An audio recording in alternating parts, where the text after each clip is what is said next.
All right, check this out. You guys are back on the Hater World, and I'm Blue Devil.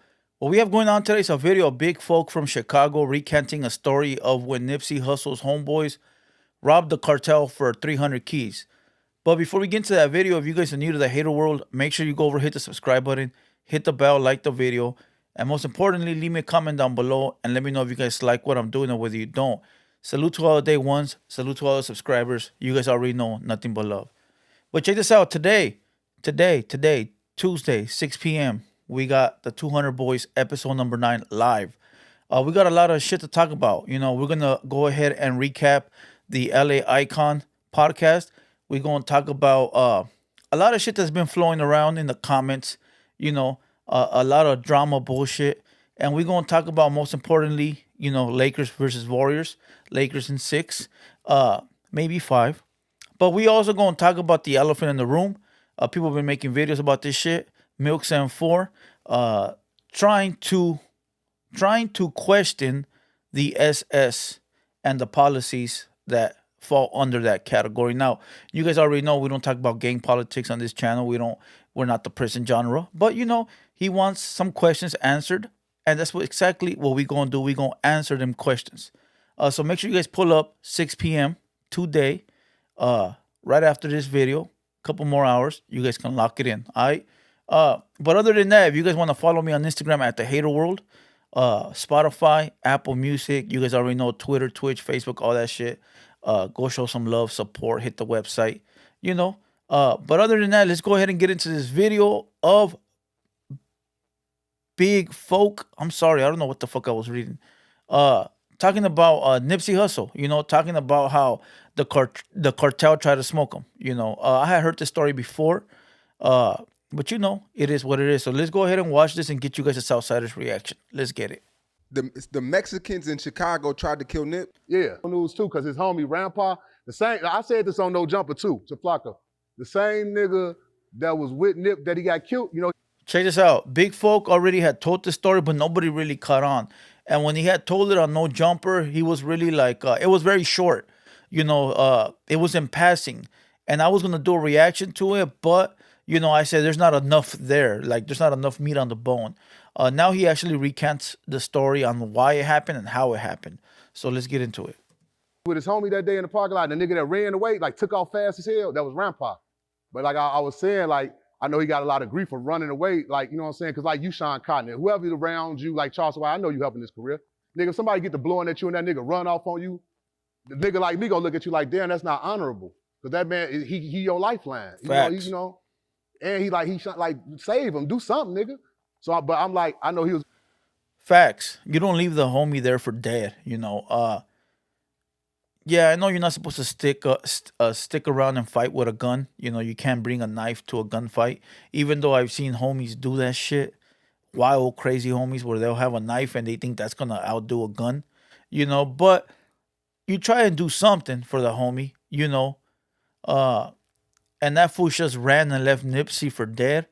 And a lot of people were disrespecting him, talking shit about him, including Cowboy, calling him a coward for leaving Nipsey there alone. I understand if you're bolting and you're going for the strap, but if you're running away because you're afraid, damn, it really sucks to have motherfuckers like that around you, especially if they talk all that tough guy shit, But let's go. Gone through a lot in LA with real niggas on his ass about that and this and that, but I'm like, well, they missed the part where he really did that shit in Chicago. When they pushed Nip on the bus, locked him on the bus. We had drove off because we really was securing them that night. They had one security. They was on the tour. He was on that $100 tape tour shit.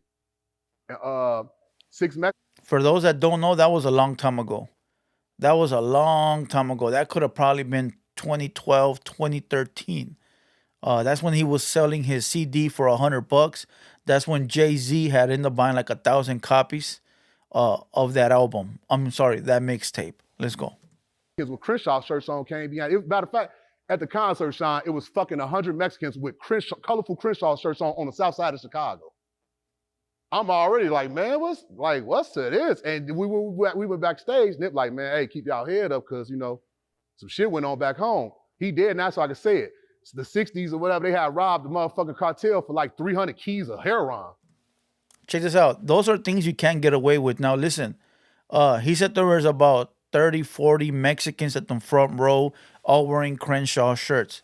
You know that was a disguise to look like fans. You know, they were there looking like fans. Because you know damn well, if they would have went there with the regular attire, they probably wouldn't have been let in. You know, so they were there in disguise, watching, ready to take action. Now, you can't rob the cartel. You can't rob a gang. You can't rob nobody of that much weight and think you're going to get away with it. Now, I'm sure it has happened, and I'm sure people have tried, and I'm sure people have died. You know, it goes all ways. And I don't blame the brothers for doing what they do. It's part of the game. You know, you see a lick and you handle that. You know, especially if you can get away with it. You know, but some things are left better untouched. Uh, you know, there's certain individuals, certain people, certain topics, certain everything that you rather should stay away from. Because the powers that be will make shit shake. But some people don't give a fuck, and they learn the hard way. Let's go. And they know he traveling and this and that, so he was an easy target. They was gonna kill him to hurt the 60s type shit. You see what I'm saying? Basically saying if I can't get to the homies that did it, I'm gonna get to somebody, regardless. Like if you move out the hood, I'll go shoot your mom's house up. Not us, not the SS, you know. But a lot of people do that, you know. You hear it everywhere. You hear it in music. You hear it all over the place. You know, if I can't get to you, I'll get to this person. I'll get to your lady. You see it in movies. You see it all the time.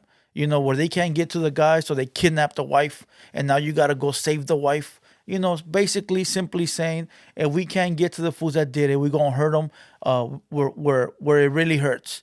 You know, we're gonna get their price possession. And at that time, Nipsey Hussle was out here in LA, you know, doing his thing, doing his motherfucking thing. You know, let's go. Yeah, so that's Breaking we news. found out everything. Yo, this is a Say Cheese exclusive right Yeah, here. that's why they was gonna kill Nip, you know what I'm saying? But Nip, they had nothing to do with that or nothing. Like he was telling me, he's like, I don't got nothing to do with that, but the homies back home, they did some shit. So it's like the Mexicans was at war with any nigga from around there. They caught you with a white t-shirt on, they was killing you type shit in LA. All types, well, that shit, we got a big Mexican presence too in Chicago, Humboldt Park and all that. They monsters too. So I guess. Check it out. Salute to Big Folk for not trying to downplay the Mexicans in Chicago or trying to downplay an opposition gang. That's how you know motherfuckers be real when they're able to acknowledge an enemy, knowing that they're not chumps. So salute to Big Folk, because there's a lot of motherfuckers out there that you know they'll be like, oh no, we're the hardest. Fuck them, they ain't about shit, and you know damn well they are. You know, I got enemies that are with the business, and I got enemies that are weenies. That's the way it goes. Listen. Even though you might not do the crime or you might not be involved, guilty by association is where it's at. You know, Nipsey didn't do anything, right? He's doing his music shit, but the homies did, and you align with the homies. You know, that's like being on gang file. That's like the smash coming down on the hood. Whatever the fuck the homies do falls back on you regardless, because you're tied into that gang. You know, and motherfuckers don't understand that. You know, you could have a downfall because of what the homies do. You know, and he also said that, you know, it was on site for any blacks wearing white tees. The cartel probably hired the homies and said, look, they took this much. If you can retrieve it, 30% is going back to you. You know, some shit like that. Who knows? You know, but this all here got me thinking. And I'll say what I'm thinking down the line. Let's go. So I guess they got the kite to go ahead and do them. And they tried to do them because, mind you, they got a nigga like, they got a goofy ass security with him like on some Dewberry shit. Like your boy Charles, the white homie Dewberry, that think he can whoop shit. I swear to God, listen, they had a nigga like that with him from LA. Like, man, all right, I got the gun on me, I'm big as hell, I'm gonna knock a nigga out. Big, slow, dumbass nigga. I swear to God. So we thinking, we pulling out, me and my nigga Shorty 6, we pulling out. We got sticks on us, we pulling out. We got mouse and everything. We just sent shot in the back, me and Shorty, we on the low end, so we chilling. We about to leave. We done got drunk all night. We just stayed backstage for 2 hours. We done did some dumb shit. Because it's like, Nick, go get out. He was having so much fun with us. It's like, he thought, I feel like I'm back in the hood. We was kicking it. He didn't want to leave. His tour bus in the alley back there behind Reggie's on 22nd. So I'm like, damn. So me and Six like, we gotta get, it's time for us to go type shit. Like, nigga, we ain't about to get caught down like this. So we out of there. He get on the tour bus, right? So in our rear view, we see the colorful shirt, Sean, the Crenshaw nigga. We see them. They run into the bus. Throw the car in reverse. Like, what the fuck? Man, by the time I'm in reverse now, I'm about to turn the car to get back to alley. The lights is blind. The lights is on everybody. It's 6 motherfucking Mexicans. Little niggas. They not big and no big goons. But like I say, like a Dewberry ass nigga standing there trying to talk tough to him. Man, we all know that one motherfucker that you can tell him the danger and he doesn't see it. Like, we all got homies that be like, fool, they're packing big heat. I don't give a fuck. They can't stop this. You know, or homies that be like, fool, they're gonna bring straps. Fool, I'll knock him out before he gets to the gun. How many people do you see in the comments that do that already? Like, you know, you could be some shit like, fool, when you go to prison, this is the way it works. I'm gonna just do whatever I want. I'm gonna go to prison and walk around by myself. There's nobody gonna tell me nothing. Come on, we all know stupid idiots like that. Look at the comments right now. Go look right now. I guarantee you there's somebody in there that thinks he's big and bad and tough. Come on, that's not the way life is. That's not the way life works. But let's go. was next, I swear to Jesus Christ, ask Rampart this. Get in touch with the nigga Rampart so he can verify everything I'm saying about this night. Man, knock this big goofy ass straight out on some Chicago shit. Bah! Little nigga. Pack his ass out. He fall out. Bam, he had on big glasses, and his ice outside. Glasses skeet across the motherfucking ice, and his gun skeet across the ice. The Mexicans, they Free gun. ice fumbling, trying to get to the gun. Told you. Couple of them trying to get to the gun. The other shorty just beating the big ass, the Dewberry nigga, they beating him. They Dewberry in his ass, beating him. I'm damn. We done hopped out the car, it's icy. We got 230s on us. Imagine this Nipsey tour bus right here. We see Rampart push him in the back. Nipsey tour bus had a room on the back of it. He pushed him in the back of the room, closed the door. These motherfuckers climbing on the bus, like getting on the bus drivers. Protect the bag at all cost. Protect the bag at all cost. And like, damn. Now Rampart, like, he on the bus, we looking like, what to do? We out there, we trying to line, like, man, Rampart just opened the door, jumped off the bus, pack a nigga, bam, still on him. Next Mexican rolled up. Wow, stab Rampart. We, damn. Then it killed folks. Now I'm like, fuck it, get the boom. Boom, boom, boom, boom, boom, boom. We told Nipsey bus up. But I knew he was in the back of the bus. Now the driver, he on the ground somewhere. But mind you, they're climbing on the bus to get to the back to get to him. Man, what, G, we, woo. Family, get up out of there. Look, I don't know big folk, you know, from anywhere. But did he just not admit to lighting some shit up? Damn. I don't know how to take that, you know.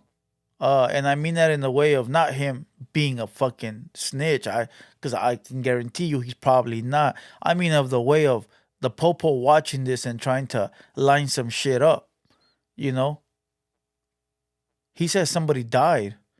Probably that security guard, you know. Somebody let me know. Was it Latin Kings or somebody? Was it like I ain't gonna put that on my King brothers. I don't know. I said Mexicans. I don't know what they could have been some two folks. They could have been some 2-6s. I don't know what the fuck they were. Chicago got a lot of Latin gangs. It could have been Latin folks. Could have been some SDs. I don't know. It could have been out of state. It could have been somebody from out of state. It was Latin descent. I don't even know if they was Mexican. They was Latin descent, and they didn't come to play. And they had on different colors, like blue, purple, red. They had a bunch of colorful shirts on in the winter. And they were T-shirts, folks. So I should have just read, like, man, these niggas on some other shit. I just thought they were some concert goers.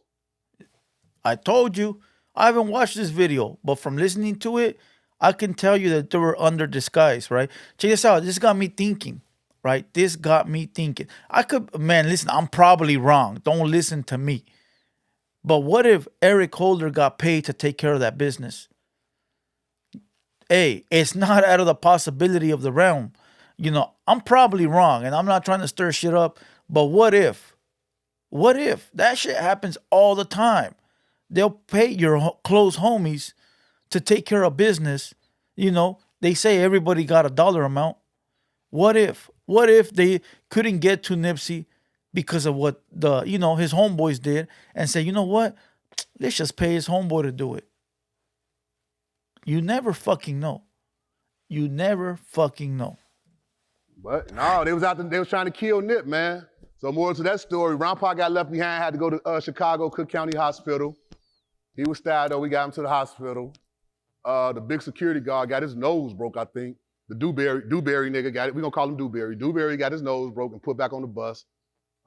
Nip sent them home because they next stop was St. Louis, I believe. They had to go like next door somewhere. He is just like him and the bus driver on the bus now. Now I'm calling Big Cuz, my Big Cuz, BMF Big Cuz. I'm calling Big Cuz because this is how we know Nip and all these. This is how I know damn near everybody through Big Cuz. That was Big Meech's partner. Y'all got the niggas need to dig more deep into them. You see what I'm saying? BMF Big Cuz, go look them up. So Big Cuz, I call him like, man, y'all need, tell them niggas in LA they better send somebody with Nip. He by himself. So they put it together, and I think them 60 niggas met him in his next move and made sure everything was smooth because they had a hit on him over their neighborhood taking some bricks from some cartel niggas. Look, I'm gonna kill this video here. The cartel don't just let it slide. They don't just be like, oh, 3 years pass by, let's forget about it. Nah, it ain't over till it's over. Till they get their fucking money back, till they get it back in blood. You call it. It ain't over. Like, listen, I know a lot out here. If a motherfucker takes your money, man, so much time passes by, fool, keep that shit. I don't give a fuck. Just don't look this way, right? Whatever. Some people don't forget. Cartel's one of those people that don't forget. They get theirs eventually. And I started to think about that. I was like, damn, what if Eric Holder was, you don't know. Because I don't think that in the court hearing or the court, whatever, the trial, I don't think it came out why he did it. Somebody explain to me if it did come out. Somebody explain to me down below if he actually gave a motive on why he murked Nipsey Hussle. But check this out. Salute to big folks. Salute to everybody in this video. Sean Khan, the Jose Cheese podcast bullshit. It is what it is. Don't forget tonight, 6 p.m., 200 Boys episode number 9. It's going to be a good one. Make sure you guys tap in. Also follow us on Spotify and Apple Music. Go show some love.